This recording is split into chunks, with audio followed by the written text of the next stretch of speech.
Everyone, welcome back to another video Nawab cooking channel. তো আজকে দেখতে পাচ্ছেন শোল মাছ।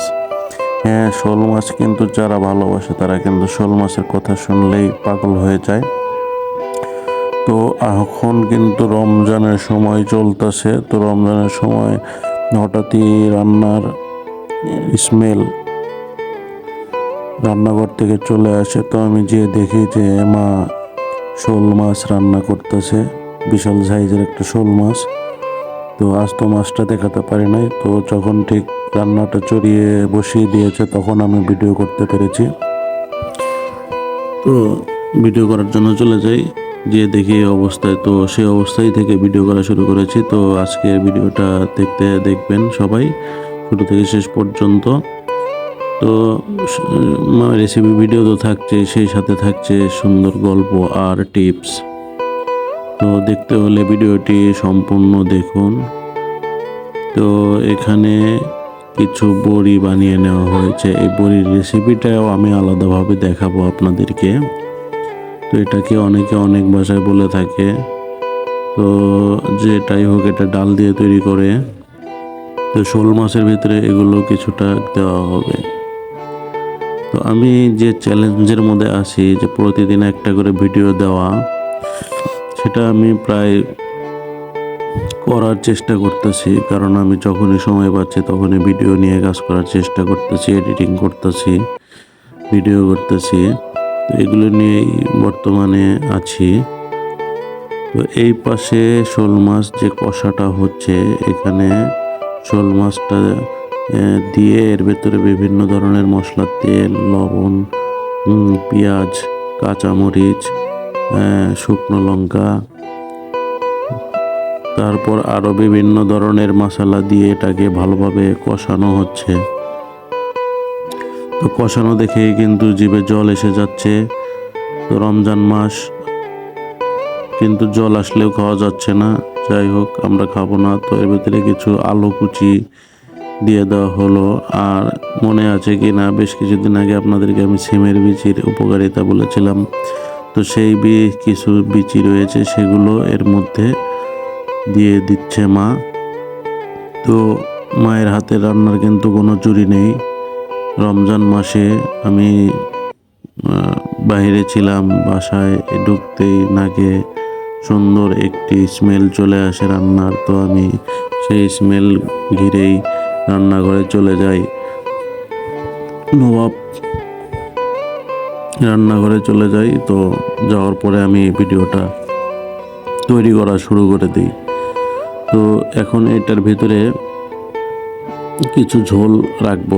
আমি কষা খেতে পছন্দ করি, তারপরেও মা বলল যে এখানে একটু ঝোল দিলে ঝোলটাই বেশি ভালো লাগবে। সারাদিন রোজা থেকে একটু ঝোল খেলে ভালো হয়, স্বাস্থ্যের জন্য অনেক উপকার হয়।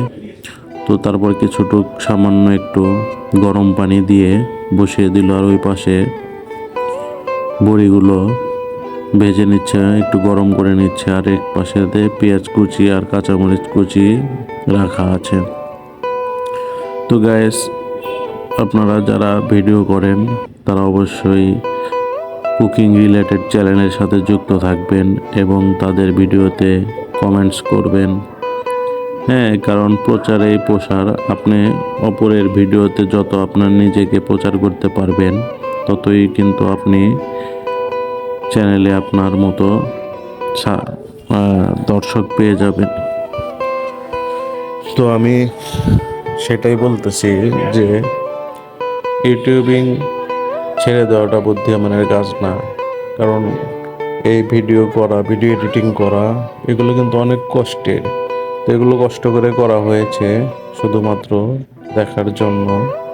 তো আমি টিপস দেই মাঝে মাঝে, ভিডিও রিলেটেড কথাই আমাকে বলতে হয়। কারণ ভিডিও রিলেটেড কথা না বললে সেটা ইউটিউবিংয়ে অনেক কিছু ধরে নিতে পারে। তো সেটার দরকার নাই। আপনারা ভিডিও রিলেটেড কথাগুলোই বেশি বলবেন। আর মাঝে মাঝে আপনারা বিভিন্ন ধরনের টিপস দিয়ে থাকেন, যে আমাকে ফলো করতে পারেন, আমাকে ফলো করে এ ধরনের বিভিন্ন টিপস দিতে পারেন। তো একটু আগে দেখলেন এর মধ্যে কিছু পরিমাণ তেল দিয়ে এগুলোকে ভালো করে ভাজা হচ্ছে। তো এটা অনেকে পছন্দ করেন, আবার অনেকে একটু কম পছন্দ করেন। তো এটাকে তেলের মধ্যে একটু গরম করে নেওয়া হচ্ছে, একটু করে এর মধ্যে দিয়ে দেওয়া হবে। তো আলুগুলো সিদ্ধ হয়ে গেলে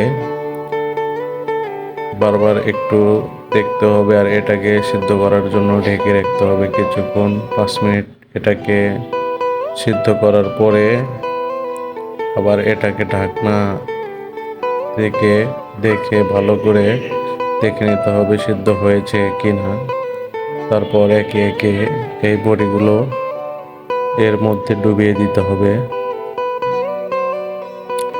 তো এটা কিন্তু খুবই টেস্ট, যারা বড়ি পছন্দ করেন, খেয়েছেন, তারা অবশ্যই বুঝতে পারবেন। তো এটা কিন্তু অনেক টেস্টি একটা খাবার। তো কিছু পরিমাণ দেওয়ার পর আবার এটাকে ঢেকে দেওয়া হবে। তো রোজার মাস দেখতে পাচ্ছেন যে ডিম কিন্তু স্বাস্থ্যের জন্য উপকারী, তাই কিছু ডিম ছুলিয়ে নেওয়া হচ্ছে আলাদাভাবে খাওয়ার জন্য। তো এই পাশে তরকারিটা নেড়ে চেড়ে দেওয়া হচ্ছে বারবার ভালোভাবে তৈরি করার জন্য। আর ওই পাশে যে পানিটা দেওয়া হয়েছিল সেটা শুকিয়ে যাওয়ার কারণে আরও কিছু পরিমাণ পানি দেওয়া হলো, যেন আরও ভালোভাবে সিদ্ধ হয় আর খুব ভালোভাবে রান্না হয় মাছটি। তো মাছটি খেতে কিন্তু দারুণ সুস্বাদু হয়েছিল। শোল মাছ কারা কারা এভাবে ঝোল খেতে পছন্দ করেন সেটা অবশ্যই কমেন্টসে জানাবেন। তো এখানে দেখতে পাচ্ছেন যে চুলায় যে গরম আগুনে রাখা হয়েছিল সেটা একদম আরও বেশি পরিমাণে ফুটন্তভাবে তৈরি হচ্ছে। তো অ্যাটলিস্ট হয়ে গেছে, মনে হচ্ছে যে হয়ে গেছে, তরকারি রান্নাটা হয়ে গেছে।